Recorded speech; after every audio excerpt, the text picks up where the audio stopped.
नमस्कार दोस्तों, आज मेरे साथ में ठाकरा राम जी चौधरी।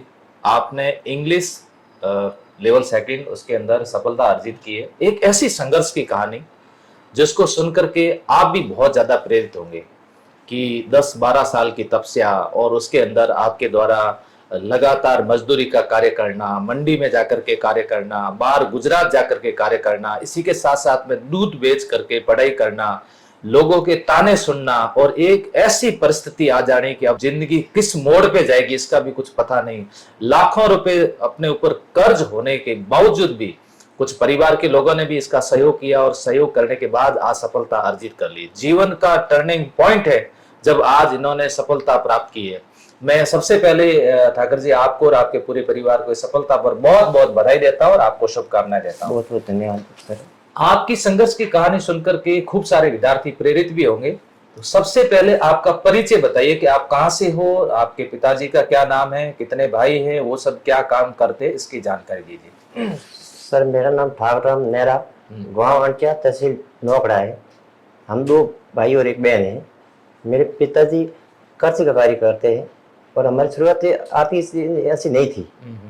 मैंने शुरुआत में 1999 में जब पहली से शुरुआत की थी, 2007 तक तो पढ़ा।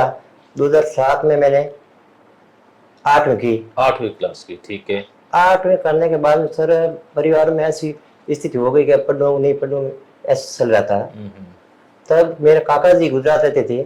मैंने विचार किया सर कि मैं काका जी के साथ 2 महीने चला जाऊँ और 1 साल मेरा आराम से वापस निकल जाता। ठीक है। वो गुजरात में जाता था, दिन में भी कार्य करता था, नाइट में आधी नाइट कार्य करता था। मतलब 1.5 गुना पैसा हो जाता था छुट्टियों के टाइम। छुट्टियों के टाइम। अच्छा। मतलब 1.5 महीने होता था, मैं लगभग 100-2 महीने दिन लोगों को पैसा बनता है तो मेरे बन जाता। 8-10 हजार रुपये लेकर आ जाता और मेरा 1 साल आराम से निकल जाता। जब 8वीं के बाद में आपने 8-9 हजार कमाए। हाँ। उसके बाद 9वीं क्लास। 9वीं के बाद में भी मैं यही प्रक्रिया, छुट्टियों में फिर वापस। छुट्टियों में वापस। 10वीं के बाद में छुट्टियों में वापस गुजरात। अच्छा, 10वीं के बाद में फिर वापस कमा के ला रहे और अपना खर्चा चला रहे। अच्छा सर 11वीं के बाद में भी वही प्रक्रिया। और गुजरात में भी सर ऐसे ये स्कूली बसें आ गई, वो हमारे पर प्रेशर लेते थे। ये नई बसें आ गई, इनको कुछ मालूम नहीं है तो भी 2 महीने निकालने पड़ते थे। अच्छा। एक तो छोटे बच्चे होते थे हम, और एक मम्मी पापा याद आते थे और वो ताने मारते थे। हम इधर आ गए हो, आप पैसा नया है, ऐसे कर दिया ना, पढ़ाई कर लेंगे, रेगुलर रह जाऊंगी। फिर भी वहां से आते थे अंदर से यार पढ़ाई तो करनी पड़ेगी। ठीक है। ऐसे कैसे करते 5 साल गुजरात में गया। अच्छा। गुजरात 2011 में क्या करना पड़ता था? वहाँ कपड़े का धंधा था सर। कपड़े रुई का धागा आता था। रुई के धागे से पूरा कपड़ा कलर होता, जो अपना कपड़ा पहने हुआ नहीं पूरा तैयार होता था। नहीं, आपको क्या करना पड़ता? गांठें उतारनी पड़ती थी, चढ़ानी पड़ती थी, क्या आप क्या काम करते थे? सर मशीनें लगी हुई थी, मशीनों में गर्मी देती थी 110 तक और उसमें कपड़ा पानी चलता था। ठीक है। हमको पास खड़े रहते थे, उस नमक डालना, सोडा डालना, पूरी मशीन खाली करनी। फिर अच्छा, आपका काम ये रहता था। ओहो, गर्मी बहुत होती थी। गर्मी में बहुत होती थी और वो भी गर्मियों के मौसम में। गर्मी में लोग तो घर आते थे, उस वक्त हम गर्मी में मजदूरी करने ले जाते थे। लोग घर आ रहे, ठाकर राम जी गुजरात जा रहे मजदूरी करने। संघर्ष की कहानी यहाँ से शुरू होती है। यहाँ से होती है बिल्कुल सर। 12वीं होने के बाद में 4 जुलाई 2011 को मैं 12वीं प्रतियोगिता परीक्षा तैयारी करने आया था। ठीक है। मेरे पास पैसे बिल्कुल नहीं थे। ठीक है। तब मेरे गांव का पड़ोसी गांव है मलपुरा, मेरे फूफा जी था। ठीक है। मेरे फूफा जी मेरे कॉल किया, ठाकुर राम जी तू मेरे साथ आ जा। क्या नाम उनका फूफा जी? मतलब क्या करते थे? वो भी आज से 30 साल पहले दूध का कार्य भी कर रहे। अच्छा। और मेरे फूफा जी ने मेरे साथ आ जा, मैं तेरे को 5-7 हजार रुपये दे दूंगा और तेरी पढ़ाई भी आराम से चल जाएगी। ठीक है। सर क्या हुआ, मेरे फूफा जी मेरे लेक्चरर के पास लेकर गए, क्या ये बच्चा पढ़ाई में ठीक है, खर्चा नहीं है, इसको क्या किताब दे रहा हूँ। ठीक है। तो लेक्चर साहब ने बोला कि सर इनको इंग्लिश दे दो। कौन थे लेक्चर साहब? रतन सिंह प्रजापति। ठीक है। पीजी कॉलेज में थी, अभी उनकी डेथ हो चुकी है। ठीक है। तो मेरे फूफा जी ने मेरे को इंग्लिश दी, तो मेरे को थोड़ा इंग्लिश से डर लग रहा था सर। ठीक है। मैंने कॉलेज में क्या दोबारा फॉर्म भरा, वो हिंदी का भर दिया था। अच्छा। और मेरा किस्मत भी इतना तेज था, वो फॉर्म रिजेक्ट हो इंग्लिश रह गई। अच्छा। तो मैं फूफा जी बोल रहा था, सर फूफा जी आपने मेरे साथ गलत कर दिया है, मेरे को तो इंग्लिश में आ रही नहीं है, गणित आ रही है। फूफा जी ने मेरे काफी हेल्प की, तो पढ़ 5-7 हजार रुपये मैं दे रहा हूँ, तेरा सिलेक्शन हो जाएगा, इंग्लिश में बस से कम है, ऐसे मेरे को कहा। मैं धीमे धीमे first year second year final English में कर ली। सब्जेक्ट क्या थे आपके? इंग्लिश, इतिहास और राजनीति। राजनीति। हाँ। अच्छा। सन 2013 में सबसे पहले मैंने कांस्टेबल का एग्जाम दिया। ठीक है। फाइनल मेरिट में 1.20 में पीछे रह गया था। ये कब? 2013 में। ठीक है।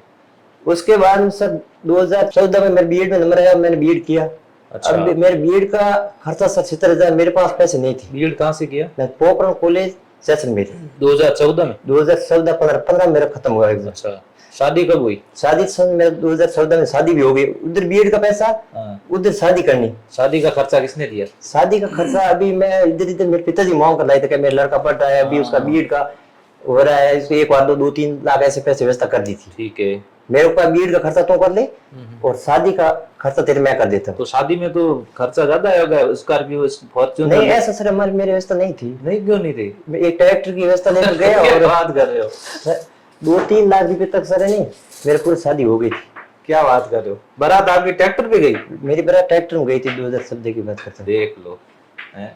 उसके बाद में सर मेरे को कॉलेज में गया, हाँ। कॉलेज वाला का बोला कि आपको रेगुलर आना पड़ेगा बीएड में। तो मैं तो दूध का पीछे धंधा कर रहा हूँ, पूरे बाजार मेरे सामने था। मतलब दूध का कब से शुरू किया आपने? मैं 2011 से सर शुरू कर दिया। 2011 से दूध का भी शुरू कर दिया? दूध का गुजरात से वापस जाम 25 से तैयारी करने, एक सामने दूध का धंधा चल रहा है, दूध सामने पढ़ाई भी जारी थी। दूध कितने बजे कितने देते थे सर? सुबह हमारे गांव से हम 7 बजे जाते थे, हाँ। 2 बजे तक दूध पूरे बाजार में रहते। 220 बंदी थी हमारे पास। अच्छा, पूरे दूध की सप्लाई करने के बाद में 220 घरों में दूध वितरित करना। देख लो विद्यार्थियों, कितनी बड़ी बात बता रहे हैं ठाकराम जी की कहानी सुनकर मैं खुद भी बहुत प्रेरित हो रहा हूँ। अच्छा, 220 घरों में दूध देने के बाद में फिर शाम को पढ़ाई करो, 2 बजे के बाद फ्री? 2 बजे के बाद में फिर गाड़ी पर जहाँ में बर्तन होते वापस पहुंचा गए, हाँ। वापस साइकिल लेकर आता। दूध किस पे, मोटरसाइकिल पे या साइकिल? साइकिल पर सर मैं कितने लीटर? सर एक साइकिल पर 1 क्विंटल 20 किलो दूध मैं वितरण करता था। चला के? सलाह पैदल पहले खींच के मैं चलता था, हाँ। फिर घर घर सप्लाई करता था। चलाते नहीं थे? और सलाह नहीं सकता था, पूरी भरी हुई थी 1 क्विंटल 20 किलो। सही बात है, इतनी बॉडी भी नहीं ना अब आपकी? मेरी बॉडी भी थकी हुई थी। हाँ हाँ हाँ, घर घर वितरित करते घर घर वितरण किलो 2 किलो ऐसे मैं वितरण करता रहता था। हो। उसके बाद में सर मैं जब बीएड कॉलेज करने लगा तो उसने बोला कि ये दूध का धंधा आप बंद करो, आप यहाँ रेगुलर आना पड़ेगा। ठीक है। तो मैं कोई मेरे गांव के एक आदमी लेकर गया, उसने कहा कि आपको नहीं आओगे 35,000 रुपये देना पड़ेगा। ठीक है। अब मेरी सर ऐसी परिस्थिति नहीं थी, मैं ना 35,000 दे सकता ना मैं दूध छोड़ सकता था। 35,000 रुपए वहाँ उस समय आप कहाँ से दोगे? 35,000 और 30,000 पहले मैंने फीस भर दी थी। ठीक है। और 65,000 रुपये एक साथ इकट्ठे करने थे। ठीक है। सर मेरे फूफा जी की बात की तो मेरे फूफा जी ने कहा कि मैं किसी की दूध वाली बंदी से लाकर तेरा 35,000 रुपये भरूंगा, तो ये दूध मत छोड़, दूध छोड़ेगा तो तेरा पैसा और खर्चा पूरा बंद हो जाएगा। सही बात है, सही बात है। तो मैंने 35,000 रुपये ले जाकर वहाँ दे दिए। वो कहाँ किसे लिए? फूफा जी से? वो फूफा जी दूध और बंदी वाले ले ली, मेरी मजदूरी होती तो उसमें अच्छा, बंदी वालों से ले लिए? किसी को 5 लिया, किसी से 2 लिया, ऐसे करके 35,000 पूरे कर लिए। ठीक है। और जब मेरी मजदूरी हुई तो मैं उसको वापस फूफा जी को लौटा दिए पैसे। अच्छा, उस 35,000 में आपने मजदूरी से कटवाते रहे पैसे? कटवाते रहा और वो उनको दे दिया। ठीक है। 2015 में जब मेरी बीएड सर खत्म हुई तो मैंने आपके इधर से कांस्टेबल जीडी की तैयारी की थी। ठीक है। कांस्टेबल जीडी की प्रक्रिया सर 2 साल लगता है। तो उसमें क्या होता है कि फाइनल मेरिट आई तो मैं 1 नंबर पीछे रह गया, मैं बड़ा दुखी हुआ सर। ओहो। उसमें मेडिकल में थका हुआ तो मेरे को डर था मेडिकल में, लेकिन मेरे भगवान की मेहरबानी मेडिकल पास हो गए तो मैं खुश हो गया कि मैं कांस्टेबल जीडी कांस्ट बन गया। फिजिकल सब हो गया? फिजिकल सब हो गया। जब फाइनल मेरिट आई तो मेरिट आई सर 75 नंबर के और मैं 100 नंबर था। मैं सुबह को पता 8 बजे रिजल्ट आया तो बहुत दुखी हुआ। फिर मैं दूध लेकर निकल पड़ा, जो होगा वो देखा जाएगा। और क्या करे, सही बात, मजदूरी तो करनी है। मजदूरी करनी है। 2015 में जो मेरी बीएड पूरी हुई तो मैं संकल्प क्लासेस कोचिंग में इधर से मैं ज्वाइन कर ली सर के पास से, कोचिंग शुरू कर दी मैंने। एक और सर वहाँ गलती कर दी, मैं विद्यार्थियों को ये बताना चाहता हूँ। ठीक है। मैं साथ में पटोरी की तैयारी कर रहा हूँ, अभी रीट की सर दोनों तैयारी साथ में शुरू कर दी। अच्छा, ये गलती की आपने? ये मैंने एक बहुत बड़ी गलती कर दी सर। एक टारगेट नहीं, एक टारगेट में नहीं रखा, 2 टारगेट पर लगाया। अच्छा। तो जब मेरा रीट का सिलेक्शन नहीं हुआ, 0 नंबर थे और 99 मेरिट रही। ठीक है। और पटवारी में 2 नंबर सूख गया 2016 के बाद से। दोनों हाथ में लड्डू नहीं रहते? दोनों हाथ में सर लड्डू नहीं। विद्यार्थियों को आपने अच्छी बात बताई। मतलब कोई भी आप भर्ती कर रहे हो एक पर टारगेट करनी चाहिए, एक पे टारगेट करनी चाहिए। सही बात है। सन 2016 में सर 0.41 में वीडियो की भर्ती में पीछे रह गया। वहां भी मैं काफी टूटने लगा तो मेरे दोस्तों ने कहा ऐसे आप मत करो सर, क्या आप पढ़ाई करो, आप एक दिन सिलेक्शन होने वाला है। नहीं ठाकुर जी, एक बात बताओ, आप लगातार पॉइंटों में पीछे रह रहे हो, हाँ। तो फिर कभी घर वालों ने या किसी ने आपको ये नहीं कहा कि आपके कोई देवताओं की प्रॉब्लम भी हो सकती है? अब सर गांव में ये बात बहुत ज्यादा चलती है, तो मेरे फैमिली को ये लोग बताते थे कि अभी देवता क्या है, देवता और ऑटो है तारे। ठीक है। कारण थे वो कौन था सोरे सफल नहीं हुए। आपको पता था आटा किसका है? मेरे को मालूम था आटा की किताब ऑटो नहीं निकली इधर कहीं होना होता है। अच्छा, फिर आपको लगा कि आटा तो किताबों का है, ये भोपे का आटा नहीं है। फिर क्या किया, पापा ने क्या किया वो बताओ? भोपाल पापा बोला ये तेल का पीपा लाकर आप दे दो उनको, आपको सिलेक्शन हो जाएगा। तो अब मैं क्या कर सकूं, मेरे पास पैसे भी व्यवस्था कम थी, तो भी मैं पिताजी का कहना किया और एक तेल का पीपा लेकर भोपे को दे दिया। वो पैसे कहाँ से आए? वो पैसा मेरे बेरोजगार बता था, बेरोजगार, 4,000 रुपया आता था। ठीक है। उसमें 3,000 तो भोपे को दीजिए, 1,000 था अगले मैंने किसी उधार लेकर मेरा घर। हाँ, सरकार की योजना भी है बेरोजगारी भत्ते बहुत वाली। अच्छी योजना है सर, मैं इसके लिए सरकार को भी उसमें 4,000 रुपए आते थे आप। 4,000 रुपया 4,000 में 3,000 तो आपने उसको भोपे के भोपे तेल का दिए। पीपा दे दिया। और 1,000 रुपया बचा, 2,000 लड़कों से उधार लेकर, और मैं नहीं निकला था। मैं निकाल रहा, सही बात है। उसके बाद सर 2018 भर्ती है रेट की, मैंने सर मेहनत की और 0.01 से 18 भर्ती में पीछे रह गया। बहुत दुख हुआ सर, मेरी आर्थिक स्थिति भी इतनी खराब हो गई, मैं पूरी तरह टूट चुका था। वो तेल का पीपा देने के बावजूद भी आप फिर पॉइंट में रह गए। फिर भी 0.01 से पीछे रह गया। आपको तो पता था कि ये सारी बातें झूठी है। मेरे पिताजी का तो मानना पड़ता है, पिताजी का तो मानना बात सही टाइम पर नहीं माना, इसका 0.1 से रह गया। पीपा और भोपा बोलेगा ऐसा करेगा, करना पड़ेगा। अच्छा। जब सन 2019 में सर मेरे भाई की शादी होने वाली थी, मेरा छोटा भाई था, तो अभी 500 लाख खर्चा था, हमारे पास तो एक पैसा भी नहीं था सर। तो अभी मैंने मेरे पिताजी का अभी छोड़ दी, पढ़ाई तेरी पूरी हो गई है, होता तो हो जाता, नहीं ये होने वाला नहीं है, अब कोई धंधा कर ले। ठीक है। तब मैं मेरे दोस्तों के साथ गया जिनका पहले सिलेक्शन हो गया, मोमाराम नेहरा, भैरू सिंह नेहरा, बबुला सैर, दिनेश सैर, चेतन सारण, तिलाराम जानी। इन्होंने मेरा 3 लाख रुपया आर्थिक सहयोग किया। तो 3 लाख मेरे पिताजी का मैं लेकर आऊँ, जब 3 लाख रुपया तुम दे दे तो तेरे पढ़ना है तो 3 लाख रुपये पढ़ाई भी करनी और घर पे पैसा भी देना है। 3 लाख रुपए घर पे दिए। 3 लाख रुपये मैं मेरे दोस्तों ने दिए और बोला कि तब तक तेरा सिलेक्शन, तब तो पैसा नहीं। आज तक उन लोगों ने मेरे तक फोन नहीं किया पैसों के लिए। अरे वाह, वास्तव में ये बच्चे धन्यवाद के पात्र। धन्यवाद। क्या करते हैं? ये सब टीचर है, ये सभी टीचर है, कोई एक दो अपना अच्छा तरह धंधा भी कर रहे हैं। धंधा कर रहे हैं अच्छे से, बहुत बढ़िया बात। और अब तक मैंने बोला कि पढ़ाई के लिए मैं क्या करूं, अभी मेरा कोई कोचिंग करनी है, तो किसी ने मेरे को बताया आप संकल्प कोचिंग प्रेम जी सर के पास ले जाओ। नहीं, ठीक है, तो आप पढ़ाई के लिए पूरा आपको शो करेंगे। ठीक है। 27 जून 2019 को मैं सर के पास शाम को वक्त आपके पास आया और मैंने जो मेरी पूरी स्टोरी आपको बताई। बिल्कुल। तब सर आपने एक बात बताई कि जब तक आपका सिलेक्शन नहीं हो तब आप मेरी कोचिंग आते रहो। मैं सुबह शाम जो मेरे को सब्जेक्ट अच्छा लगता था, संकल्प कोचिंग में आता रहता था।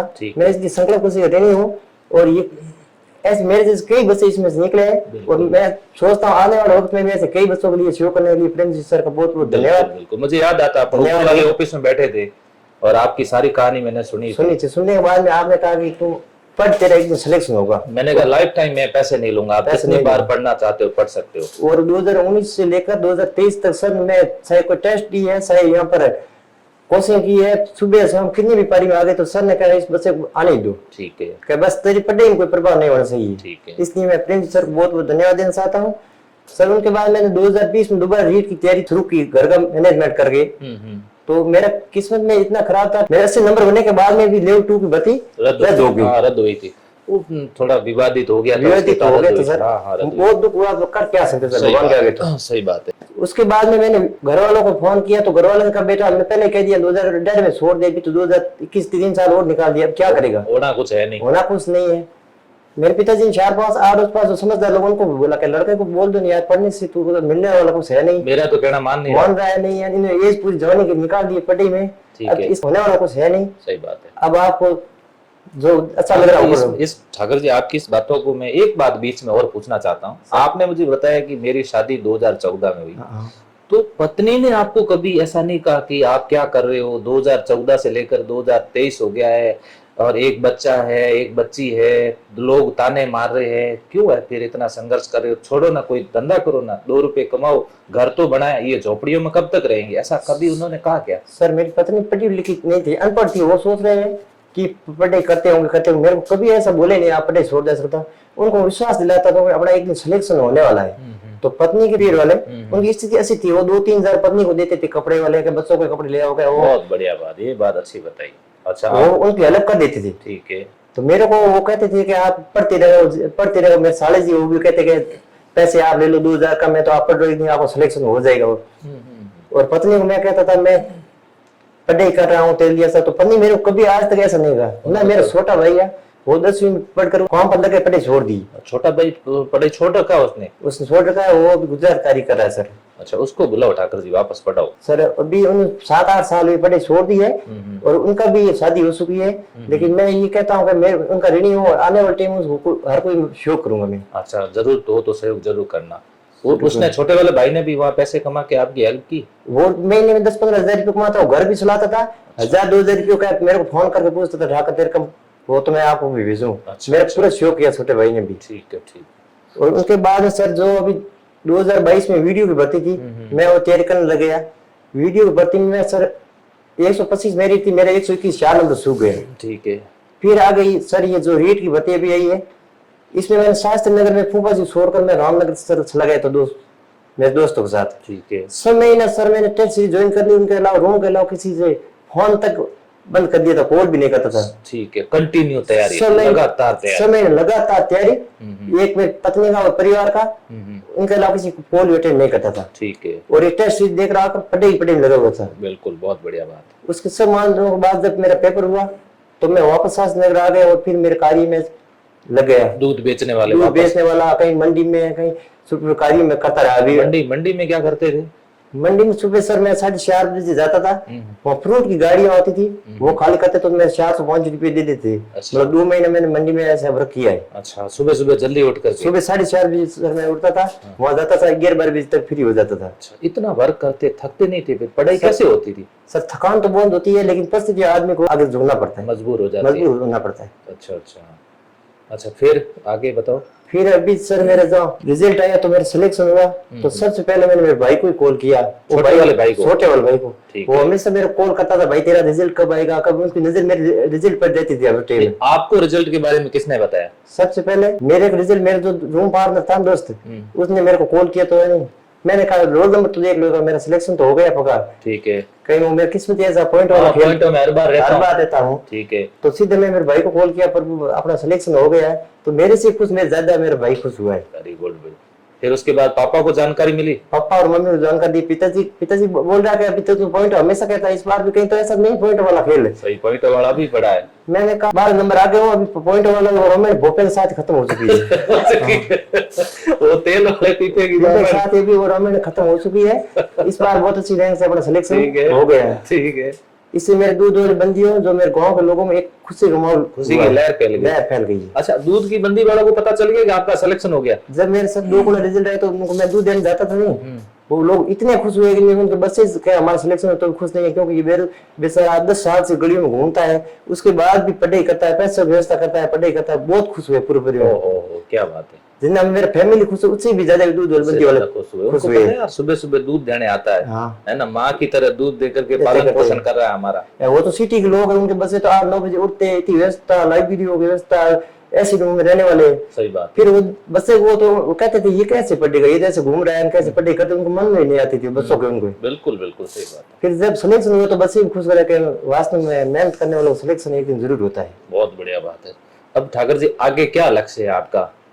सर अभी तो मेरा एक तो ये टारगेट है कि जो मेरे भाई ने जो मेरे लिए इतना शौक किया है, उन भाई के लिए भी ऐसा शौक करूँ गुजरात से वो कार्य छोड़ना पड़ जाए और इधर ऐसे आराम से कोई गाड़ी मिल जाए। बिल्कुल, कार्य मिल जाए। और दूसरा मैं मेरे पढ़ाई भी लगातार जारी रखना, आगे फर्स्ट ग्रेड की तैयारी में लगा हूं। आपके ऊपर अभी कर्जा भी है, उसको भी तो उतारना पड़ेगा। सर मेरे पर अभी 5 लाख कर्जा है। 5 लाख कर्जा आपके ऊपर है। तो मैंने मेरे भाई को कह दिया है कि ये कर्जा अपने सिलेक्शन होने के बाद धीमे धीमे कर्जा भी उतर जाएगा। ठीक है। और उनके मेरे भाई के लिए मैं कुएं की व्यवस्था कर दूंगा, जमीन बहुत है। बहुत बढ़िया। तो मेरे भाई वो घर पर कार्य करता रहेगा, मैं आगे मेरी पानी मीठा है? पानी हमारे वहाँ पर बहुत मीठा है। मीठा, बहुत बढ़िया। और जमीन भी काफी है, तो पानी पैसे की व्यवस्था होगी नहीं, तो बेरा करके दे दूंगा, तो भाई को बाहर भटकने की जरूरत नहीं पड़ेगी। सर बहुत बढ़िया बात है, बहुत खुशी की बात है।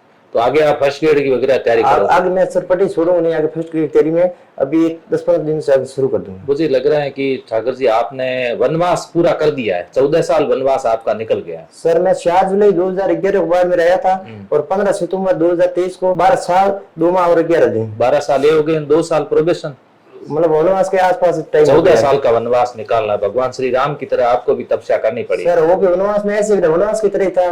तो फूफा जी को झोपड़ी थी, रात को तो मच्छर पूरी रात काटते थे, दिन को दूध देना था, 3 घंटा पढ़ाई करनी थी। ये दुश्मन रात को भी तैयार भी थी। परीक्षा जब भगवान लेता है तो आदमी असली लेता है, पूरी लेता है। सही बात। पूरी लेता। तो उसमें पंखा वंखा नहीं था, कूलर ऊपर पंखा लगा हुआ, तो झोपड़ी का साइड से भी मच्छर तो है नहीं, मच्छर आ जाते। बारिश के मौसम बहुत तेज होती। अच्छा, मच्छर आपको सुबह सुबह जल्दी उठा देते थे? सुबह जल्दी उठा देते, फिर वो दूध वाली मन में चलता रहता था पूरी दूर से घरों का। उसके बाद 4-5 घंटे पढ़ाई भी करनी पड़ती थी। वास्तव में रियल में ठाकर जी आपने बहुत संघर्ष किया है।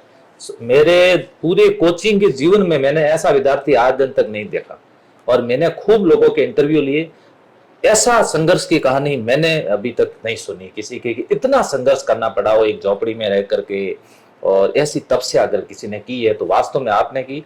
आप सिर्फ रीट वाले विद्यार्थी नहीं, मेरे हिसाब से सब विद्यार्थियों की प्रेरणा के स्रोत थे। लेकिन इतना मैं जरूर कहता हूँ ठाकर जी, अब आपका बुढ़ापा, आपका संघर्ष, आपके जितने भी बुरे दिन थे, आपके ताने सब निकल चुके हैं। अब आपका स्वर्णिम काल शुरू हो रहा है और आज से आप आगे जो आपका काल निकलेगा वो एक अलग ही काल होगा। मैं सर जो मेरे भाई बहन छोटे जो विद्यार्थी तैयारी करते हैं उनके लिए ये कहना चाहता हूँ कि आपका भाई ठाकुर राम इतनी मेहनत कर सिलेक्शन हो सकता है, आपका क्यों नहीं हो सकता है। बेरोजगारी कैसी होती है, धैर्य की परीक्षा होती है। बिल्कुल धैर्य की होती है। जो आदमी आत्मविश्वास करते, लोगों की बातें न सुनकर अपनी किताबों पर लगन रहते हैं, उनको एक दिन सफलता जरूर मिलती है सर। बहुत बहुत बधाई हो आपको। एक बार सर असफलता अनाथ होती है, लोगों को ताने भी सुनने पड़ेंगे और लोगों की बातों में अपने घुस जाएंगे तो सर अपने सफल जिंदगी कभी नहीं कर पाएंगे। कहते हैं ना कि दुनिया का सबसे बड़ा रोग क्या कहेंगे लोग ये स्थानों में रहना ही नहीं है। लोगों को तानों में रहकर आप सफल नहीं होंगे। बात तो सबकी सुनिए पर लेकिन दिल के अंदर जो कह रहा है ऐसा आपने करना, तभी जाकर आप सफल होंगे।